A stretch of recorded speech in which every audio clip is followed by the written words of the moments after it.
Greetings, my fellow men, on this 10th day of October, and the whole world celebrates the World's Mental Health Day.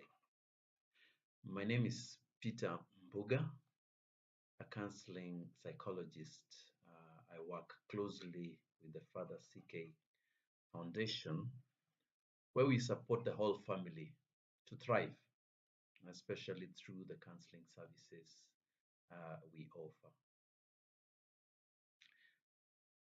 Today is an important day to us men, as it is a time to um, reflect on our journey as individuals, as families, as communities, and even as a nation, with regard to the mental health of our people. For it has been said that there is no health if mental health is missing. Just based on the cases that have been coming up lately, men, I think we need to step up our engagement with mental health and even governance as well. For we are really the majority in all governing institutions and even corporate. Just recently, we've heard of a couple murder suicide case. We've had recently, I'm sure probably many of you heard about the teenager who recently confessed having murdered her three siblings over a period of several, I think a few years. This is preposterous. Hmm? How is that possible? How is it possible that a teenager has not been known to have psychopathic tendencies? Okay, somebody must really, this is my view, somebody must have noticed something wrong with that girl, that she was capable of doing such things. So I think as men, we are doing poorly in the mental health department, and the World Health Organization statistics really show why probably these problems have been increasing. For example, they say mental illnesses in the world has grown by 13%, I think, in the last decade. Probably because we are living in an increasingly stressful world. For example, the workplaces are totally unstable. You're not sure these days how long you will be working in a specific job. I think the old saying, was it permanent and pensioner, but I think has just remained in the government. Technologically, the world is moving so fast and it has become so competitive and demanding instant attention. Our bosses are asking for, I need this like yesterday. I need this like this morning. I need this today. So with all these pressures, and of course the pay is really not enough, especially based on rising costs. So stress is is quite common. It's gone up. And then of course you've all felt the kind of weather we've had. Uh, I think we've just come from a winter that I think in my long life, I don't think I've experienced such a long and cold winter. So totally unpredictable weather patterns, the food shortages, we don't have rain, so everything has become expensive. The other thing is rampant unemployment for our ever increasing youthful generation.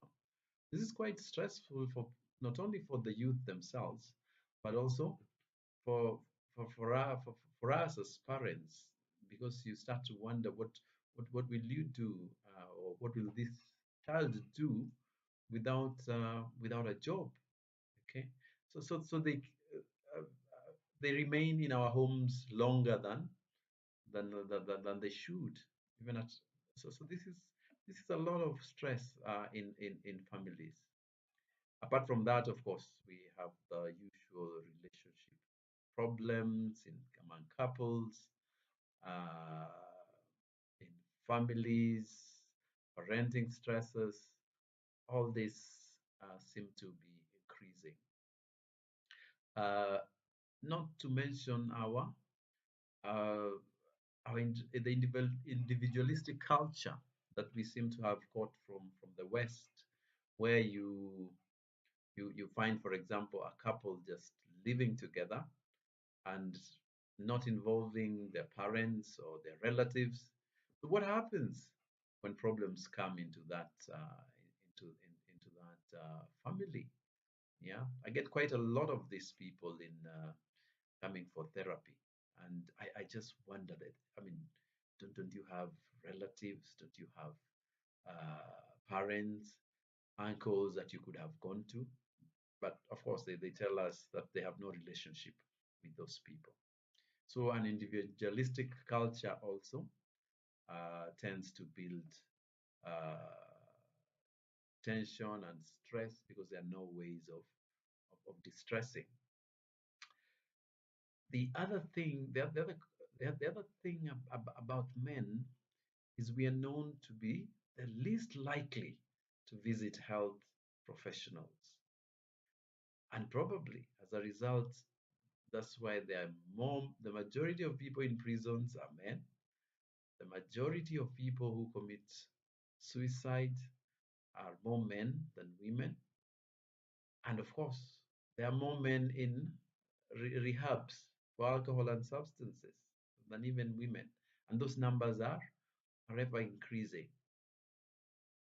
In summary, I'm thinking this day and these days, especially on this mental health day, it's really an opportune time for us to start to avail ourselves to mental health services as a normal thing, without stigma.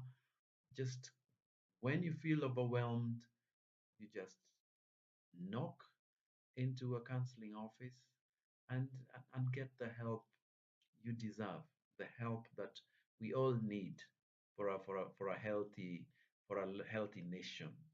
I in February my wife died, and I don't know where I would be now if I had not availed myself for counseling sessions, because after such sessions I was able to get back to work, and now I'm able to be even useful. The men uh, who who would not have managed to even go back to work after the kind of trauma that I've had. So therapy is something that we need to embrace, even if it's not for us, at least our children, our spouses, our relatives. We need to tell them that it is okay, it is normal to feel overwhelmed emotionally, and there's help. There's help at hand. Yeah, we are all at risk. Each one of us, each one of us is at risk, because you can imagine you can have a trauma in a certain area. You can have a death like I had, or you can have an accident or somebody. And if you add on to all those other issues that I've mentioned, which are causing us stresses, instability, workplace, uh, stress, and all that,